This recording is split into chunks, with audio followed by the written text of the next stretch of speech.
కొబ్బరన్నం ఎలా తయారు చేసుకోవాలో చూద్దాము. ముందుగా మిక్సీ జార్లోకి 1 కప్పు పచ్చి కొబ్బరి ముక్కలు వేసుకుని కచ్చాపచ్చాగా గ్రైండ్ చేసుకోవాలి. నీళ్లు పోయకుండా గ్రైండ్ చేసుకోవాలి. ఈ విధంగా కచ్చాపచ్చాగా గ్రైండ్ చేసుకుని ఒక గిన్నెలోకి తీసుకుని పక్కన పెట్టేసుకోండి. ఇప్పుడు ఇదే మిక్సీ జార్లో 5 వరకు పచ్చిమిర్చి, 1 ఇంచ్ అల్లం ముక్క చిన్నగా కట్ చేసి వేసేసుకొని ఇందులోనే కొంచెం కరివేపాకు కూడా వేసుకోండి. ఒక 2 రెమ్మల వరకు కూడా కరివేపాకు వేసేసుకోండి. అలాగే కొంచెం సాల్ట్, 1/2 టీ స్పూన్ సాల్ట్ కూడా వేసేసి నీళ్లు పోయకుండా కచ్చాపచ్చాగా గ్రైండ్ చేసుకోవాలి. దీన్ని కూడా పక్కన పెట్టేసుకోండి. ఇప్పుడు స్టవ్ పైన అడుగు మందం కలిగింది పెట్టేసుకుని ఇందులో 3 టేబుల్ స్పూన్ల నూనె, 1 టేబుల్ స్పూన్ నెయ్యి వేసుకోవాలండి. నాకు నెయ్యి వేసే వీడియో క్లిప్పింగ్ మిస్ అయింది. ఇవి కాగిన తర్వాత ఒక గుప్పెడు పల్లీలు వేసుకుని వేయించుకోవాలి. ఇవి సగం వరకు వేగిన తర్వాత కొన్ని జీడిపప్పు కూడా వేసి వేయించేసుకుని పక్కన పెట్టేసుకోండి. ఇప్పుడు ఈ నూనెలో 1/2 టీ స్పూన్ ఆవాలు, 1 టేబుల్ స్పూన్ పచ్చెనపప్పు, 1 టేబుల్ స్పూన్ మినపప్పు వేసుకుని వేయించుకోవాలి. పోపు గింజలు బాగా ఎర్రగా వేగిన తర్వాత మనం గ్రైండ్ చేసి పెట్టుకున్న అల్లం పచ్చిమిర్చి పేస్ట్ ఉంది కదా, కచ్చాపచ్చగా గ్రైండ్ చేసుకున్న పేస్ట్, అది వేసేసుకుని బాగా వేయించుకోవాలి.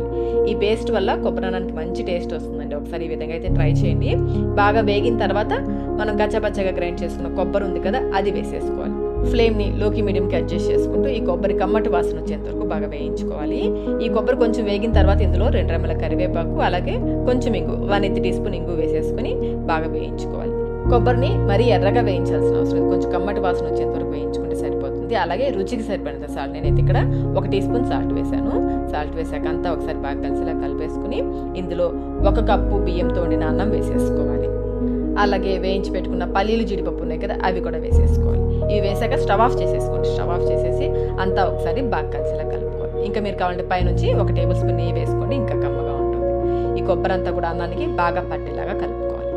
అంతేనండి, కమ్మనైనా కొబ్బరి అన్నం అయితే రెడీ అయిపోయింది. టేస్ట్ అయితే చాలా చాలా బాగుంటుందండి. ఒకసారి ఈ పద్ధతిలో తప్పకుండా ట్రై చేయండి.